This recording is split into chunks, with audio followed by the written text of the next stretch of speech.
Boa tarde, Bruno. Olá, boa tarde, professor Márcio, tudo bom? Tudo bem? Como você está?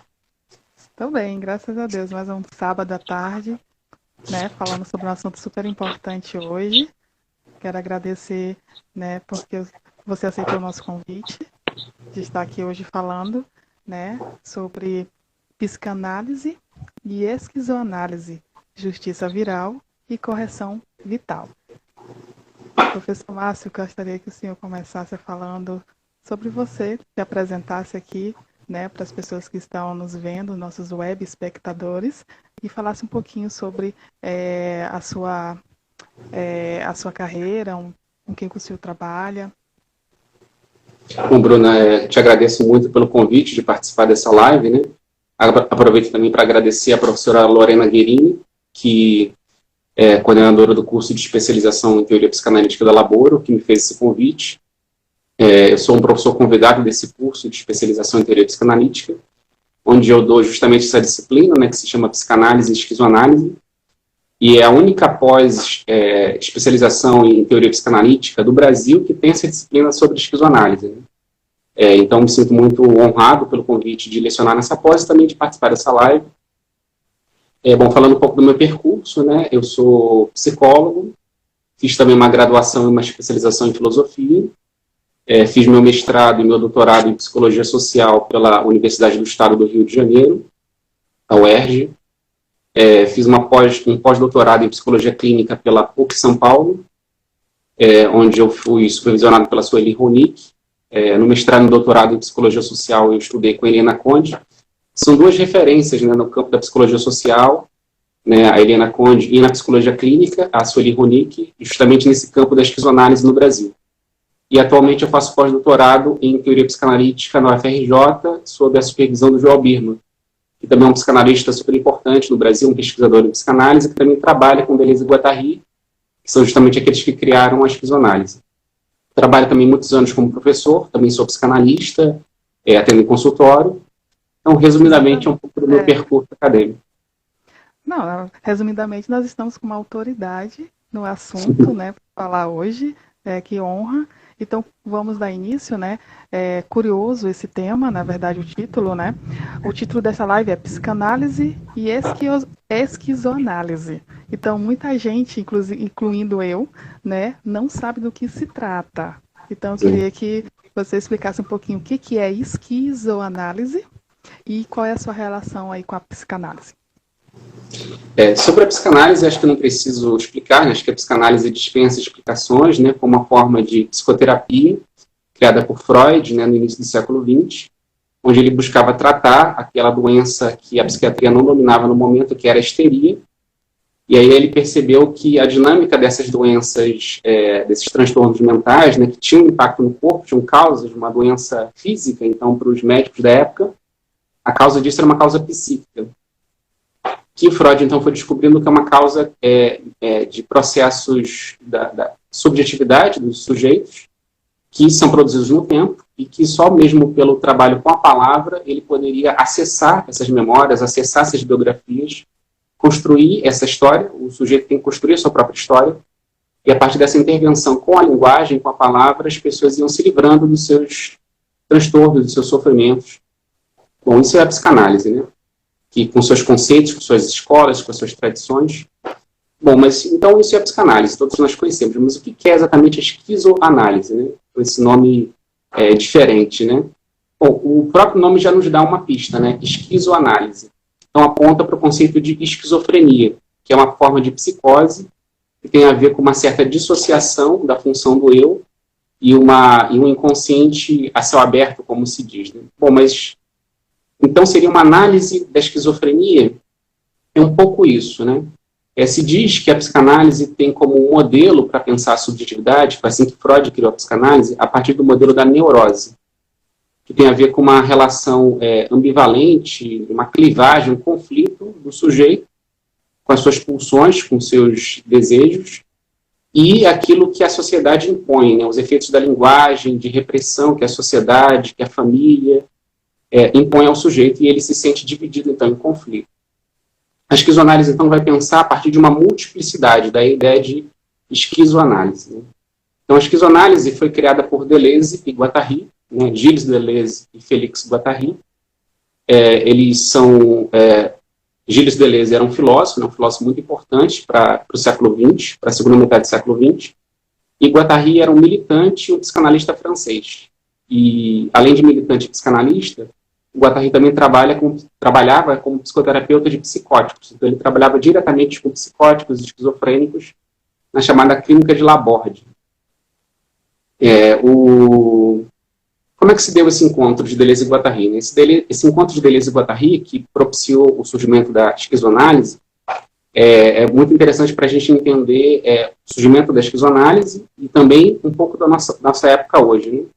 Porque o encontro de Deleuze e Guattari se deu justamente logo depois de um acontecimento político muito importante, que foi o Maio de 68 francês. Né? Em 1968, na França, houve uma grande rebelião dos estudantes e dos trabalhadores, uma grande greve dos trabalhadores franceses contra o sistema capitalista, contra os baixos salários, né? Enfim, uma luta dos trabalhadores e também, por outro lado, uma luta dos estudantes contra o sistema educacional francês, contra o sistema de ensino francês, que era muito conservador, e também uma revolta dos estudantes contra o próprio conservadorismo da sociedade francesa, buscando um outro mundo, buscando uma crítica do capitalismo, porque esses jovens, em 1968, não só na França, mas também no Brasil, em várias partes do mundo, perceberam que as repressões políticas também eram repressões desejantes, também eram repressões subjetivas.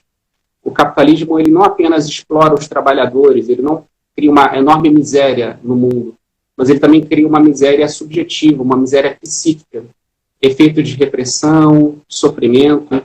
Então, aqueles jovens se revoltaram contra isso. E Guattari estava junto com esses jovens nessa revolta do Maio 68 francês. Mas, como eu disse, também reverberou no mundo inteiro. O ano 68 foi um ano de lutas micropolíticas, como eles dizem, do mundo inteiro. E aí, depois dessa grande recusa, como se diz, né, em 68 na França, Guattari procura Deleuze, porque Guattari ele era um psicanalista da escola francesa de psicanálise, da escola freudiana de Paris, também chamada, né, que era a escola que Jacques Lacan fundou. Guattari era um lacaniano, né, porque Guattari, desde a década de 50, seguiu os cursos de Jacques Lacan, os seminários de Jacques Lacan. Guattari também era analisante de Lacan, então ele era aluno e analisante de Lacan. E seguia os seminários de Lacan, seguia nessa linha da psicanálise lacaniana. Só que ele via uma série de limites esse que o próprio Lacan estava ultrapassando naquele momento. Lacan estava saindo da sua teorização da dimensão simbólica, como ele dizia, né, que é analisar o inconsciente como uma linguagem, para pensar o inconsciente real, para pensar a dimensão do real, que tem a ver com o corpo, com os afetos, com a pulsão e com o ato analítico. Então, Lacan já estava indo nessa direção, Guattari também estava indo nessa direção junto com Lacan, só que a diferença de Guattari para Lacan é que Guattari queria pensar essa dimensão real como uma dimensão histórica e política. Ou seja, ele queria pensar o real como uma história social que reverbera e se derrama nos próprios sujeitos. E pensar também a dimensão política do inconsciente. Ou seja, significa dizer que as nossas lutas políticas na sociedade também são lutas pelo desejo, também são problemas de desejo. Por exemplo, o fascismo, o anarquismo, tudo aquilo que nós chamamos de ideologias políticas, não são apenas ideologias políticas, mas também são posições de desejo, posições com qual o sujeito se defronta com o real. Maneiras do sujeito lidar com os objetos, com os corpos, com a vida, com o real. Bom, então, Guattari, já com essas inquietações, já com alguns escritos já publicados, né, artigos, ele então procurou Gilles Deleuze, que já estava publicando vários livros. Deleuze era um filósofo francês, provavelmente o filósofo francês da época que mais se interessava por psicanálise. Deleuze não era um psicanalista, um filósofo, né, um escritor, professor, mas ele se interessava muito pela psicanálise. E por que Deleuze se interessava pela psicanálise? Porque Deleuze via na psicanálise um pensamento prático. A psicanálise é um pensamento prático. Ou seja, não é meramente, as teorias psicanalíticas não são meras teorias como na filosofia, que a gente pode aplicar à realidade ou não, né? Ou para pensar a realidade. Não. A psicanálise é a teoria de uma prática. Ou seja, a teoria psicanalítica nasce da prática de analisar as pessoas. Então, E, a partir da teoria psicanalítica, já que é uma teoria de uma prática, essa teoria reverbera, né, ela retorna à realidade, tendo influências, impactos na vida dos sujeitos. Então, Deleuze sempre se interessou muito pela psicanálise, né, ele tem discussões sobre conceitos fundamentais da psicanálise na obra dele. E aí, Guattari, então, se interessa pelos escritos de Deleuze, particularmente 2 livros que ele tinha publicado na época, que era Diferença e Repetição e Lógica do Sentido. Procura Deleuze e eles, então, começam a trabalhar juntos. Isso logo depois, como eu disse, a partir das revoltas de maio de 68 francês. E aí, em 72, depois de alguns anos trabalhando juntos, eles publicam um livro chamado O Anti-Édipo, Capitalismo e Esquizofrenia. Esse livro, O Anti-Édipo, é o surgimento da esquizoanálise, é quando eles propõem a ideia de uma prática social e de uma prática clínica chamada esquizoanálise. Bom, mas é importante lembrar que nesse livro, O Anti-Édipo, né, cujo título já diz muito, né, ou seja, é uma crítica profunda ao Édipo na psicanálise. Então, esse livro foi tomado nas últimas décadas, desde então, como uma profunda crítica à psicanálise. E para alguns leitores apressados, parece até que é uma crítica destrutiva da psicanálise, que não sobra nada da psicanálise e que a esquizoanálise se afasta da psicanálise. Não, mas muito pelo contrário. Nesse livro, eles dizem justamente que a esquizoanálise é uma psicanálise militante. Então, a primeira resposta para a sua pergunta, Bruno, depois dessa contextualização histórica, é dizer que a esquizoanálise, como eles próprios dizem, a esquizoanálise é uma psicanálise militante. Ou seja, é uma psicanálise que quer pensar as questões históricas, sociais e políticas como questões do inconsciente. O inconsciente, para eles, é uma coisa que está sempre sendo produzida. O inconsciente não é um dado. O inconsciente está sempre sendo produzido e reproduzido pelas nossas práticas subjetivas de cada sujeito, mas, acima de tudo, pelas práticas sociais. Daí é interessante que a esquizoanálise rompe com essa ideia que a psicanálise tinha, que o Lacan até falava, de uma psicanálise pura e uma psicanálise aplicada. Ou seja, a psicanálise pura é o que se faz no divã, com seus pacientes, e a psicanálise aplicada é a teoria psicanalítica, pensando, por exemplo, as dimensões sociais. Freud escreveu, por exemplo, muitos livros sobre essa dita psicanálise aplicada, ou seja, a psicanálise pensando os fenômenos sociais. Religião, por exemplo, o futuro de uma ilusão. Totem Tabu, quando ele pensa o surgimento das sociedades, a partir da ideia do totem, do pai. Psicologia das Massas e Análise do Eu. Mal-Estar na Civilização. São livros, e vários outros, né, textos, onde Freud pensa as dimensões da cultura e da sociedade. Só que para a esquizoanálise, mesmo quando a gente está escutando um paciente no divã, a gente está escutando os investimentos sociais do desejo da pessoa.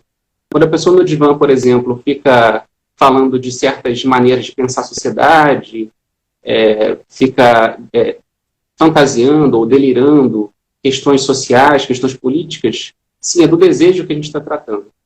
Então, para Deleuze e Guattari, não se deve distinguir a produção desejante e a produção social.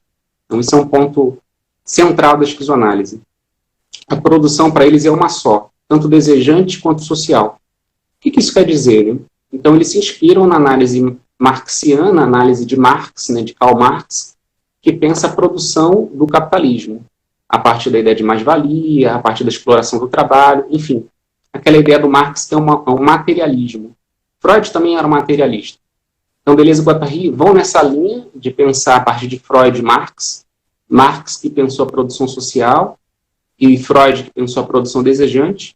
Eles, então, vão dizer que a produção desejante e a produção social são uma mesma produção. O que isso quer dizer? Bom, nossos corpos são corpos materiais, em conexão com outros corpos humanos, em conexão com os objetos que nós criamos, objetos técnicos, né? Por exemplo, aqui no capitalismo, hoje, nós falamos aqui a partir desse dispositivo eletrônico que é o celular, e que são as redes sociais. Então, veja, o capitalismo tem a ver com objetos técnicos. Celular, redes sociais, internet, computadores, mas também temos automóveis, aviões, prédios, casas, né? Tantas coisas, tantos objetos, né, que o capitalismo, enquanto sistema econômico, produz. Pois bem, nós humanos somos produzidos nessa época, no capitalismo, sob essas condições, a partir dessa sociedade, a partir desses objetos técnicos. Então, Deleuze e Guattari vão criar a noção, o conceito de máquinas desejantes. Eles vão dizer que o que se busca analisar são as máquinas desejantes. Veja, essas máquinas desejantes são literais. Porque o meu desejo passa por essas máquinas. É o que o Lacan chamava de objeto A. Então, conceitualmente, é assim que Deleuze e Guattari vão reinterpretar Lacan. Eles vão dizer que o objeto A, o circuito pulsional, que é a relação da pulsão com os objetos que a pulsão cria, inventa para poder gozar, para poder viver e desejar, essa relação da pulsão com os objetos é uma relação maquínica, eles vão dizer. Uma verdadeira máquina desejante. Então, a minha relação com esse objeto que é o celular, que é o desejo a partir do celular, eu desejo a partir da internet, eu desejo a partir do automóvel, eu desejo a partir da universidade, eu desejo a partir dos meus alunos, dos meus amigos, da minha família, a partir das ideologias políticas. Tudo isso são máquinas do qual eu desejo, né? É um materialismo, né, que eles chamam de um maquinismo. Tem até uma pergunta aqui, professor. Sim. Foi feita pela... Acho que é Fabis Sov... Ai, tá sumindo, peraí. Eu acho que é Fabis OV25. Materialismo dialético se encaixa nesse contexto? O Deleuze e Guattari eles vão criticar muito a noção de dialética porque implica uma noção de contradição, que para eles não faz muito sentido por diversas razões, por razões filosóficas, que não vou entrar aqui. Deleuze faz uma grande crítica à ideia de dialética a partir da obra de Hegel. Talvez seja o filósofo que Deleuze mais entra em atrito, né, que Deleuze mais critica. Mas se nós pensarmos num sentido bastante simples da palavra dialética, que implica dois polos, duas ideias, sim, é uma relação entre... É uma dialética de vários objetos e também várias ideias, mas é uma dialética sem contradição e uma dialética sem supressão ou sem suprassunção, como pensava Hegel, né? Que Hegel pensava que a contradição entre dois objetos ou dois pontos de vista implicam que um nega o anterior e suprassume o anterior. Só que para Deleuze e Guattari, a partir da psicanálise, isso não faz sentido, porque o Freud já dizia, no texto Inconsciente, que é um texto de Freud, metapsicológico, de teoria psicanalítica, que o inconsciente ele é atemporal. Significa dizer que o inconsciente registra tudo. O inconsciente não existe a lei de contradição ou de não contradição. Nós podemos amar e odiar a mesma pessoa ao mesmo tempo.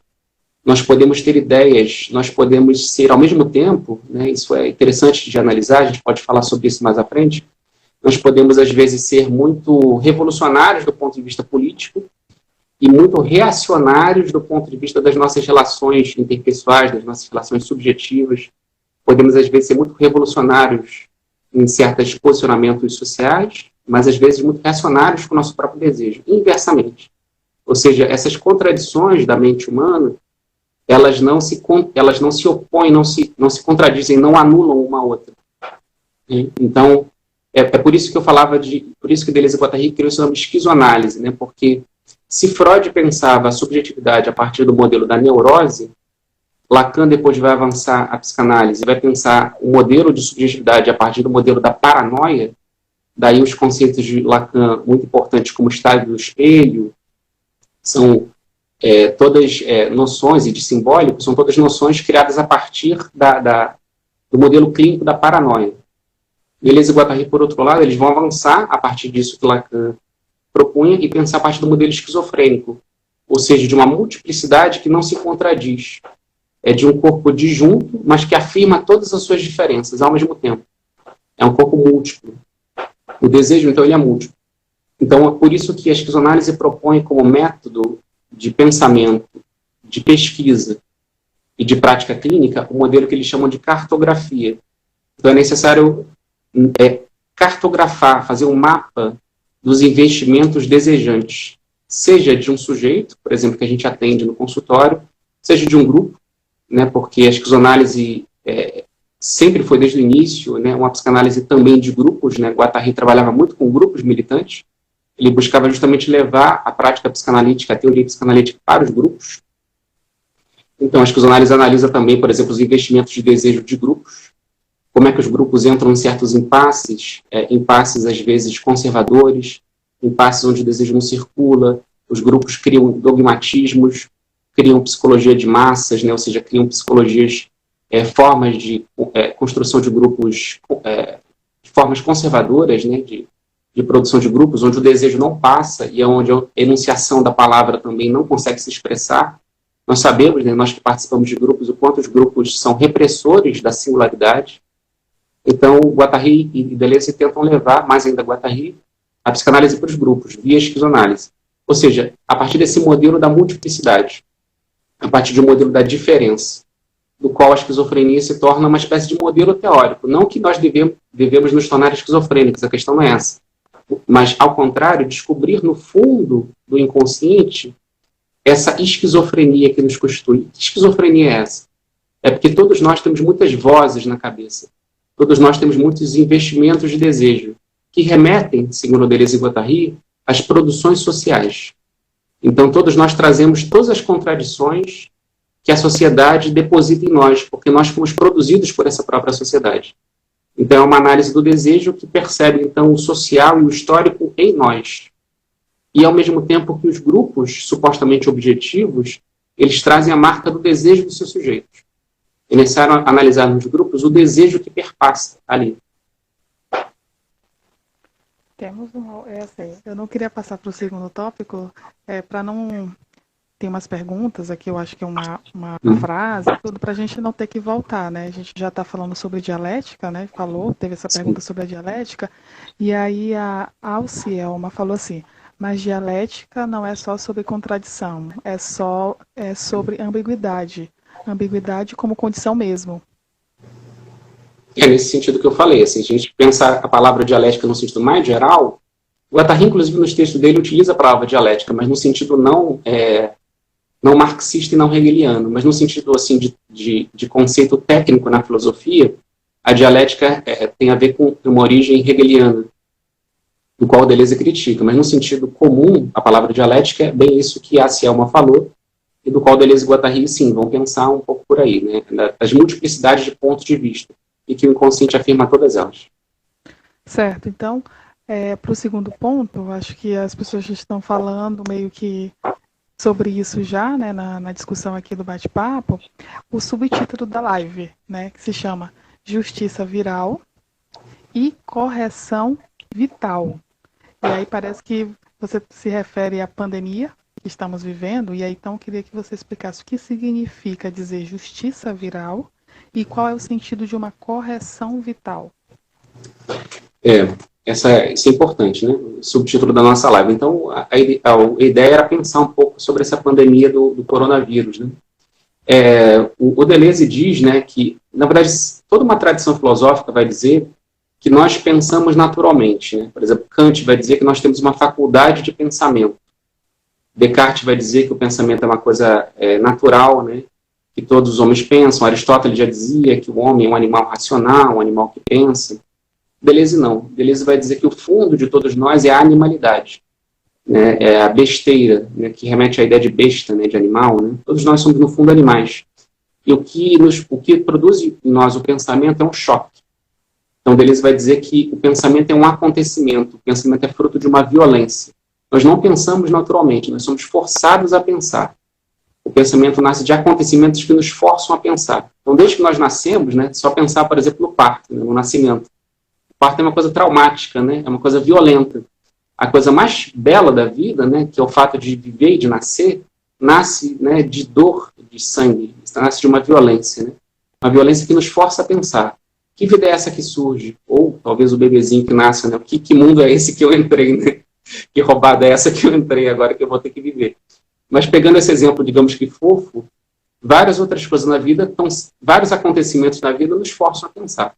Então, nesse momento, o que nos força a pensar é essa pandemia do coronavírus, né? Que no Brasil, oficialmente, segundo os dados, né, nós já ultrapassamos 10 mil pessoas mortas, né, infelizmente.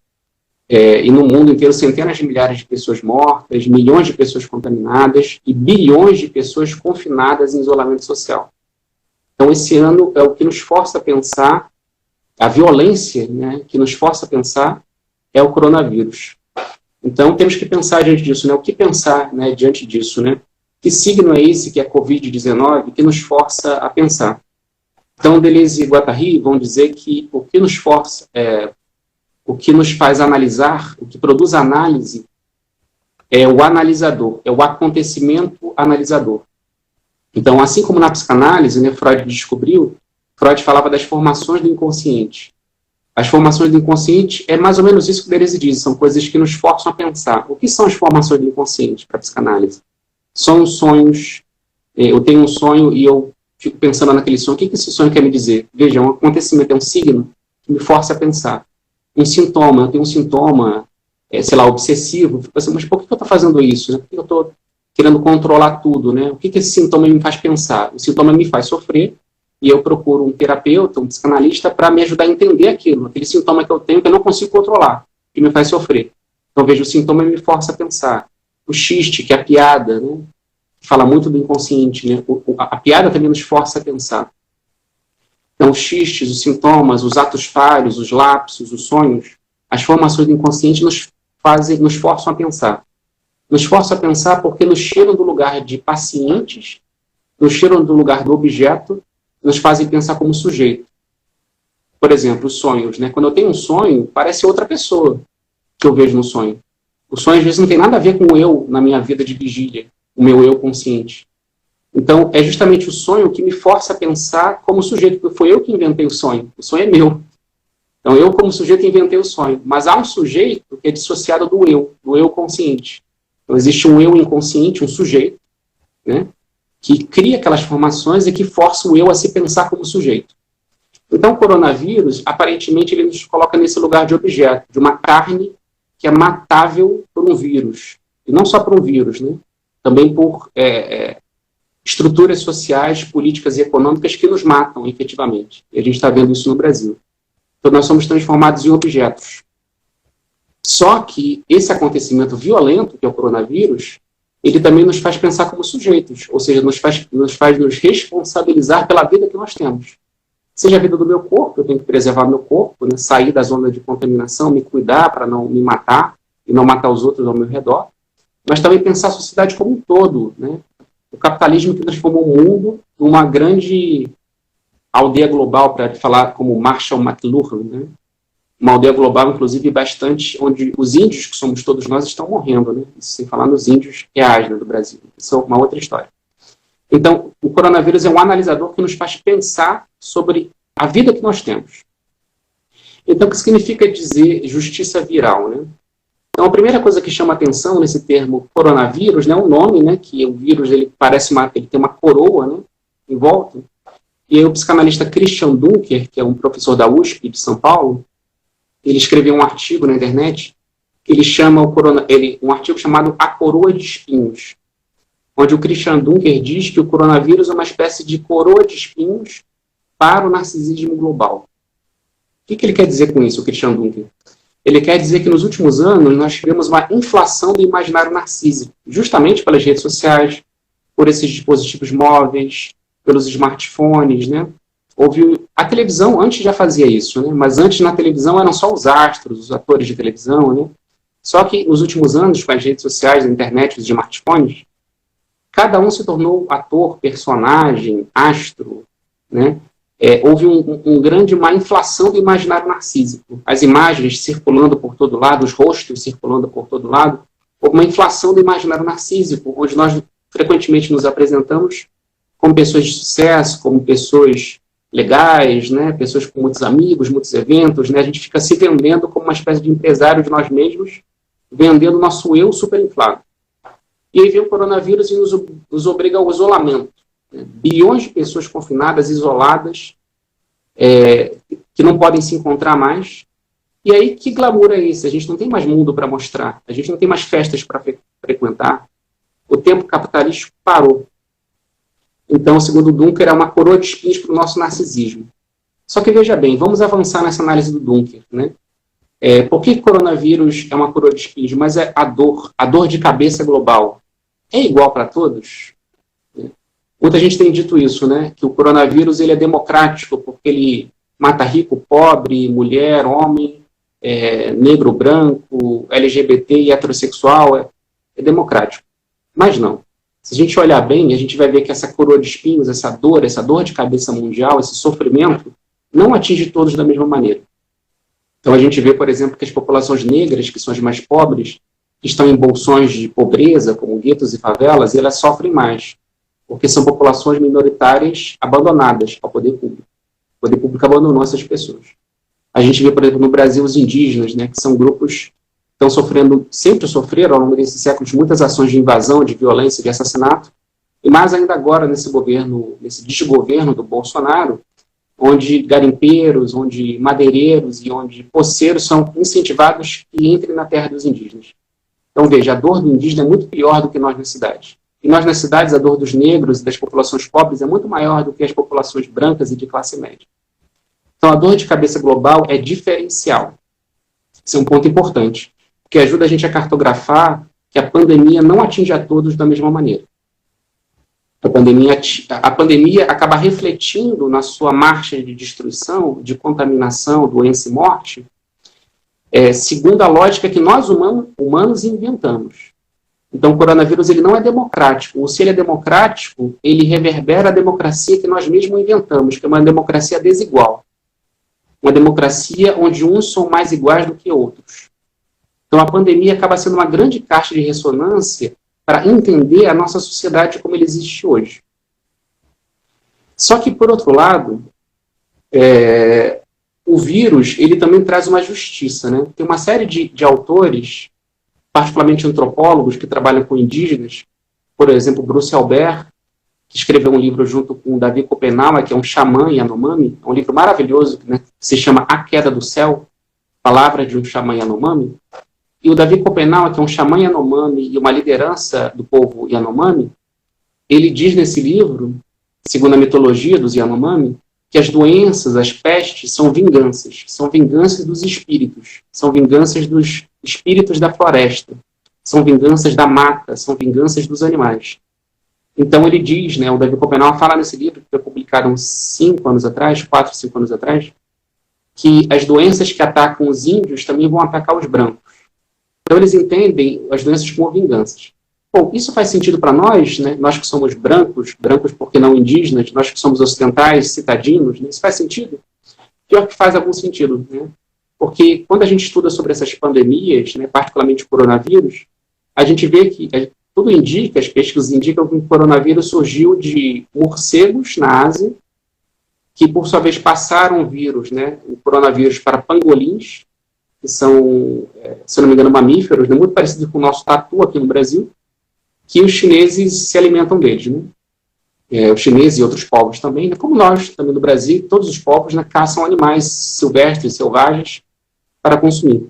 Veja que nos últimos anos surgiram várias doenças que são zoonoses, né, que vêm da interação do humano com os animais. A gripe aviária, que veio dos frangos, a gripe suína dos porcos.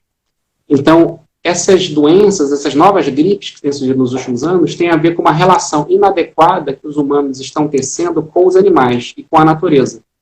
E na medida que o capitalismo está destruindo as matas, está destruindo as florestas, o modo de produção capitalista ele é predatório em alto grau, ele está destruindo tudo, ele vai fazendo com que os animais, a população dos animais fique cada vez mais restrita, estressada, isso gera, inclusive, mudanças nos corpos dos animais e até mutações dos vírus, e a partir dessa relação inadequada nossa com as matas, com o meio ambiente, com os animais, cada vez mais, nos últimos anos, zoonoses, doenças dos animais passam para humanos. Então, o coronavírus parece que faz parte disso. E há muitos anos que os infectologistas já estavam aguardando uma grande pandemia. Tem um documentário no Netflix chamado Pandemia que mostra isso, um documentário que foi lançado em janeiro desse ano. Então, é uma relação inadequada, um problema nosso, a pandemia. O coronavírus é um problema nosso. Então, é curioso, porque não deixa de ser, de certa maneira, uma vingança da natureza, né? No ano de 2020, que estamos vivendo agora, o grande personagem, né, que, como eu falei, é analisador da nossa vida, é o coronavírus, que evidencia as desigualdades do nosso modo de produção capitalista e também a nossa relação inadequada com a natureza.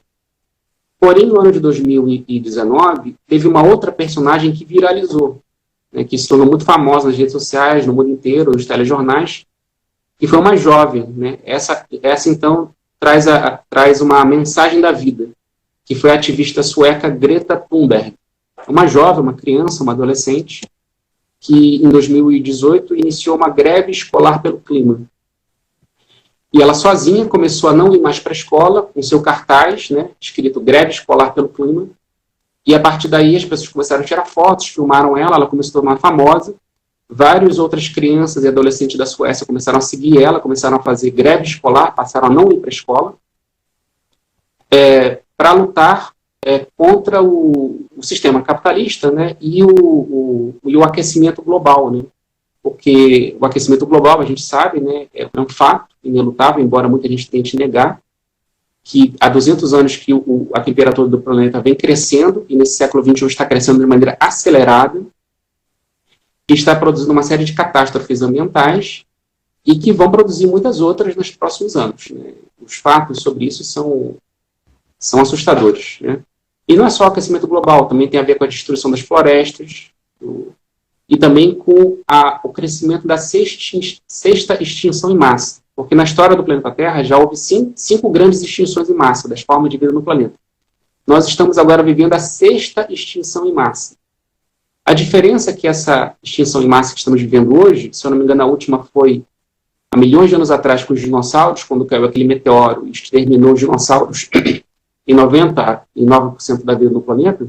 Agora, essa extinção em massa ela é produzida pelo meteoro chamado capitalismo. O capitalismo é esse grande meteoro que está destruindo a vida do planeta.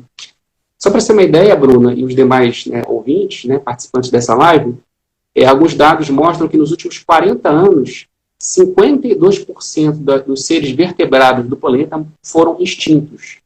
52% das formas de vida vertebradas do planeta foram extintas nos últimos 40 anos. Então, se continuar desse jeito, nos próximos 30 ou 40 anos, nós exterminaremos todas as formas de vida. Né? Só que Greta, então, participou de muitos eventos, né? Chamou a atenção do mundo para isso e todo mundo achou fofinho. Olha que linda essa menina, essa jovem, essa criança lutando pelo clima, fazendo uma greve escolar. Que fofa, né? Agora, os adultos não escutaram ela, os governantes, né? Bolsonaro, por exemplo, chamou a Greta Thunberg de pirralha, né? Disse que ela estava se metendo em assuntos que não diziam respeito a ela, mas diz respeito a ela, né? Diz respeito a todos nós, né? Ela foi uma verdadeira profetisa, né, que falou para a humanidade o destino dela, um destino de destruição, e ninguém ouviu a Greta. Ou pouca gente ouviu a Greta. Muita gente ouviu, mas não o suficiente. Particularmente os poderosos desse mundo, que mandam nesse mundo, os políticos, os governantes e os grandes empresários do capitalismo global, não escutaram a Greta. O capitalismo não está reduzindo a sua marcha de destruição. Muito bem, agora em 2020 vem o coronavírus, para que nós percebamos as consequências da ação humana e que a natureza revida. Isso para os índios é muito claro, né? As doenças são revides, são uma vingança da natureza. Então é interessante pensar, né, que o nosso combate, então, não é só apenas contra o coronavírus, mas é contra os vírus mentais, é contra os clichês, é contra ideias que viralizam, já viralizaram, inclusive, né? O próprio capitalismo é uma ideia viral, que permeou o planeta inteiro, que carrega consigo uma série de outras ideias, né, como a ideia de que nós somos o centro da criação, nós humanos somos o centro da criação, e nós podemos tratar toda a natureza como um objeto, né, que a gente consome e descarta, como a gente faz com os objetos do capitalismo. E várias outras vírus mentais, né, que Deleuze e Guattari chamam de ideias incorporais, né, ideias incorporais que nos infectam, ideias incorporais que nos enfraquecem. Né. São tantas, né? Racismo, LGBTfobia, especismo, que é essa ideia de que nós achamos que nós humanos somos o centro da criação. São uma série de ideias que enfraquecem a vida. E são contra essas ideias que eu acho que o coronavírus tem que nos despertar. A gente estava dormindo, o coronavírus veio para nos acordar para as consequências das nossas ações como sujeitos, individuais e coletivos. Nós somos sujeitos e nós estamos vivendo as consequências das ações inadequadas que temos com o meio ambiente e também com nós mesmos, com a nossa própria sociedade. O coronavírus mata segundo a desigualdade que nós mesmos instauramos na sociedade. Então é nesse sentido que a gente tem que... Eu propus essa ideia de justiça viral. Porque é uma espécie de justiça da natureza, da nossa própria história, para nos acordar para as consequências das nossas próprias ações e para o sentido das nossas ações. Porque se o capitalismo está nos levando para a sexta extinção em massa, para um aquecimento global catastrófico, nós temos que pensar, então, que tipo de desejo nós temos de querer manter esse mundo. Então, a mídia tem falado muito isso, né? Um clichê que a mídia tem repetido, né? Vai passar, fica em casa, vai passar, né? Mas é isso mesmo, a gente vai ficar em casa, depois a gente vai voltar para o trabalho, vai voltar para as nossas atividades, para o mesmo mundo de antes? E parece que não. E parece que a gente tem que voltar para um outro mundo. Esse vírus, trazendo a sua justiça, tem que nos despertar para uma mudança radical das nossas ações enquanto sujeitos no mundo. E mesmo, talvez, até para uma reorientação do capitalismo. Daí essa ideia de correção vital. Porque a vida em nós, a vida que resiste em nós, a vida que resiste ao vírus, a vida que resiste ao capitalismo, a vida que resiste à morte, que a vida, basicamente, são as forças que resistem à morte, como dizia Freud e também Foucault, a partir da concepção do Bichat, né? A vida são as forças que resistem à morte. Então, a vida que resiste à morte vai encontrar e tende a encontrar uma saída para esse impasse mortífero que o capitalismo colocou para nós, nesse início do século XXI. O terceiro ponto que eu queria que a gente falasse já, né, entrando sim nesse assunto da pandemia e tudo, diante desse cenário que a gente está vivendo hoje, onde temos que pensar no vírus com relação ao modo como nós humanos estamos lidando com a Terra, com a vida na Terra, você vê, professor, algum cenário positivo a curto prazo? A gente vê talvez um cenário positivo a longo, mas a pergunta é a curto prazo. A pandemia pode mudar o capitalismo e nossa relação com a vida na Terra? Essa pergunta, Bruna, é muito boa e importante, né? Então, seguindo essa linha esquizoanalítica de Deleuze e Guattari, eles dizem, então, que para analisar o desejo, seja de um sujeito que a gente atende no consultório, seja de um grupo do qual a gente trabalha com esse grupo, ou seja de uma sociedade inteira, como modo de produção econômico e social chamado capitalismo, a gente tem que fazer uma espécie de mapa. Porque, veja, a vida de um sujeito tem a ver com as relações que a pessoa tem com a família, com o trabalho, com algumas pessoas, né? Isso é muito interessante, né? Porque no consultório a gente escuta os sujeitos e eles não falam de muita gente, eles falam de algumas poucas pessoas que importam para ela, né? Então, a relação que essa pessoa tem com essas pessoas, com esses objetos também, as relações de alegria, de gozo, de sofrimento que ela tem com esses objetos e com esses sujeitos, traça uma espécie de mapa. Daí essa ideia de cartografia que Deleuze e Guattari propõe.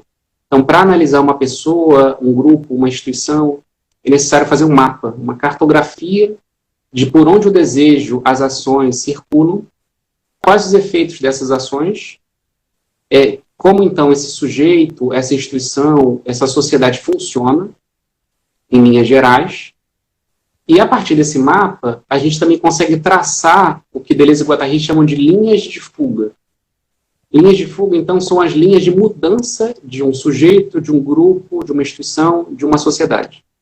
Então, toda a sociedade, segundo a Deleuze e Guattari, ou um sujeito, ou um grupo, ou uma instituição, se define por suas linhas de fuga. O que são linhas de fuga? Então, são as linhas de transformação. O mapa nunca é estático, porque a vida não é estática, a vida é dinâmica. Então, ao construir um mapa, ao desenhar um mapa, a gente vê, digamos assim, um aspecto estático de um mapa, mas também um aspecto dinâmico, que são as linhas de mudança, de transformação desse mapa. Então, talvez um outro subtítulo para essa live seja justiça viral e transformação vital. Eu coloquei a palavra correção, que depois eu fiquei até repensando, né, que lembra até uma coisa meio pedagógica, né, de corrigir, né, alunos e tal. A questão não a vida tem que se corrigir, é claro, né, a gente às vezes precisa se transformar, né, se corrigir, mudar a nossa postura, porque as nossas ações estão gerando de maneira muita dor e sofrimento para nós ou para os outros. Então a correção também é uma coisa importante, mas a gente pode entender acima de tudo como transformação. Então, a partir da sua pergunta, né, quais são as linhas de fuga da nossa sociedade de hoje, do capitalismo global? Então você pergunta, a curto prazo a gente pode ver alguma transformação, a longo prazo a gente vê, mas e a curto prazo? Bom, a curto prazo, uma série de autores, analistas sociais, né, sociólogos, antropólogos, filósofos, têm pensado nos últimos anos que estamos num verdadeiro impasse na sociedade capitalista. Então, o Michel Foucault, que foi um filósofo francês, muito amigo de Deleuze, né, na década de 70, em 76, ele escreveu um livro chamado A Vontade de Saber, História da Sexualidade, volume 1, onde ele fala do conceito de biopolítica. Ele vai dizer que, desde o século XIX, as sociedades ocidentais, as sociedades democráticas e capitalistas no Ocidente, elas começam a criar toda uma lógica de gerenciamento das populações. Por quê? Porque desde o século XIX, os estados nacionais perceberam que os corpos vivos, eu, você e todos nós que estamos assistindo essa live, todas as pessoas, são verdadeiras máquinas de produção. Elas geram não só o fundamento da soberania política, elas elegem seus governantes, mas elas também, acima de tudo, são máquinas de produção do capitalismo. Nós somos verdadeiras peças da engrenagem do capitalismo. Ou seja, o corpo vivo gera riqueza. Então foi importante desde o século XIX gerenciar as populações para que se gerasse riqueza. Daí, desde o século XIX, as medidas de controle sanitário, inclusive, de se evitar doenças, se tornaram essenciais. Então, o que o mundo está fazendo hoje para enfrentar o coronavírus são medidas biopolíticas, né? Nós que estudamos Foucault vemos isso de maneira muito evidente, né? Quarentenar as pessoas, uma pausa das atividades produtivas, não porque o capitalismo acha que o trabalho e a produção de riqueza é uma coisa irrelevante. Não, o capitalismo é a coisa mais importante, gerar riqueza. Nós não somos assim tão importantes, mas eles só querem preservar a nossa vida só porque nós aqui produzimos riqueza. Né? O capitalismo, às vezes, tem muito uma ideia, um discurso de que quem gera riqueza são os empresários. Os empresários geram empregos. Não, mentira. Quem gera riqueza são os trabalhadores, são cada um de nós, trabalhadores. Então, são os corpos vivos que geram riqueza, porque são os corpos vivos que trabalham. Isso é uma tese marxista, Foucaultiana e de vários outros, né? E talvez bastante empírica para nós hoje, diante do isolamento social do coronavírus. Por que os empresários estão desesperados querendo que a gente volte ao trabalho, mesmo que a gente morra de doença? Porque eles vão perder os lucros deles. Sem nós, corpos que trabalham, eles não têm lucro. E por isso o conflito político que está se delineando hoje no Brasil, nos Estados Unidos e no mundo inteiro, dos cientistas contra os empresários. Os empresários querem que nós voltemos ao trabalho e os cientistas dizem, não, se as pessoas voltarem ao trabalho, elas vão morrer. Elas têm que ficar em casa, elas têm que se isolar. Então está tendo uma luta, né, que é semelhante àquele personagem do Shakespeare, do Mercador de Veneza, né, o conflito entre a bolsa e a vida. A bolsa de valores ou a nossa vida, né, é um conflito hoje. Mas veja, esse conflito ainda está no horizonte da biopolítica, né, do gerenciamento e do governo da vida, do controle da vida. Então, daí que muita gente se revolta com a questão do confinamento. Mas veja, do ponto de vista sanitário, preservar a saúde de nós humanos é importante, óbvio, né? Temos que evitar a contaminação. Mas ainda vivemos numa sociedade biopolítica. Só que a biopolítica ela não é apenas uma sociedade, como diz o nome, uma política da vida. Ela não apenas quer preservar a nossa vida. A biopolítica só gerencia a vida, as doenças, quer aumentar a taxa de expectativa de vida, regular a taxa de natalidade, regular a taxa de mortalidade, apenas para que nós continuamos produzindo riquezas. E aqueles que não produzem riquezas? E aqueles que são pobres, miseráveis? E os indígenas, e as populações das favelas, e aqueles que são improdutivos, ou até mesmo as chamadas classes perigosas, que não interessam para certos setores da sociedade. Essas pessoas, segundo Foucault, são levadas à morte. Então, esse é um paradoxo da biopolítica, segundo Foucault. Desde que a biopolítica se tornou a política hegemônica dos Estados nacionais europeus no século XIX, começaram a surgir grandes conflitos armados. Então, a Primeira Guerra Mundial, a Segunda Guerra Mundial, são eventos onde a biopolítica de uma nação se confronta com a biopolítica da outra nação. Então, desde que a biopolítica tornou-se a política hegemônica, os massacres tornaram-se vitais, segundo Deleuze. Bom, e aí, recentemente, um outro autor, um filósofo camaronês, que é o Achille Mbembe, escreveu um pequeno texto chamado Necropolítica, onde ele vai pegar esse conceito do Foucault de biopolítica e dizer que o capitalismo avançado, ou seja, o capitalismo hoje, ele é muito mais um sistema de gerenciamento da morte do que gerenciamento da vida.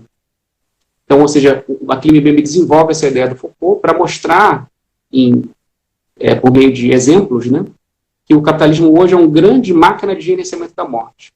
Por exemplo, hoje o coronavírus mata centenas de pessoas por dia, o que é terrível no Brasil. Mas as estatísticas mostram que, antes do coronavírus, um jovem negro no Brasil era assassinado a cada 24 minutos. Então, num dia de 24 horas, morrem mais de 50 jovens negros no Brasil. Todos os dias. Veja, isso é um exemplo, né, de necropolítica. porque toda a política do Estado brasileiro é direcionada para o controle dessas populações pobres, nos guetos, nas favelas, população negra, é criminalizada de diversas maneiras, o tráfico de drogas sendo apenas uma grande desculpa para controlar, gerenciar essas populações e matar a vida desses jovens. Então, esse é o horizonte do mundo que a gente vive hoje. O capitalismo avançado é um sistema bionecropolítico. Então, você pergunta assim, quais são as mudanças a curto prazo? Eu diria, as linhas de fuga, diante dessa justiça viral que o coronavírus nos traz, quais são as mudanças efetivas em curto prazo? Eu acho que são mínimas, infelizmente. Eu acho que a mudança mesmo é uma mudança de linguagem de pensamento.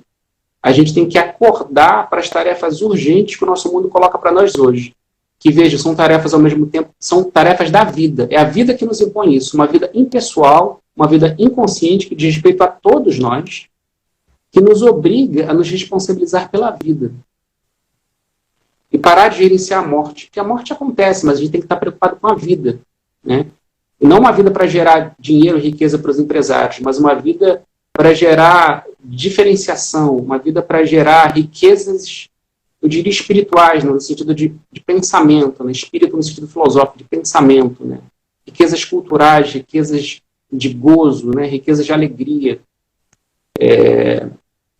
Mas para isso é necessário que nós nos acordemos, é necessário que a gente seja despertado. E quem sabe, né, um vírus possa nos despertar do nosso torpor, para a gente sair desse sistema bionecropolítico.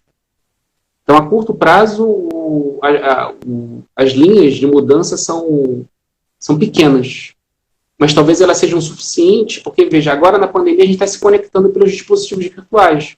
Cada um na sua casa está se conectando uns com os outros.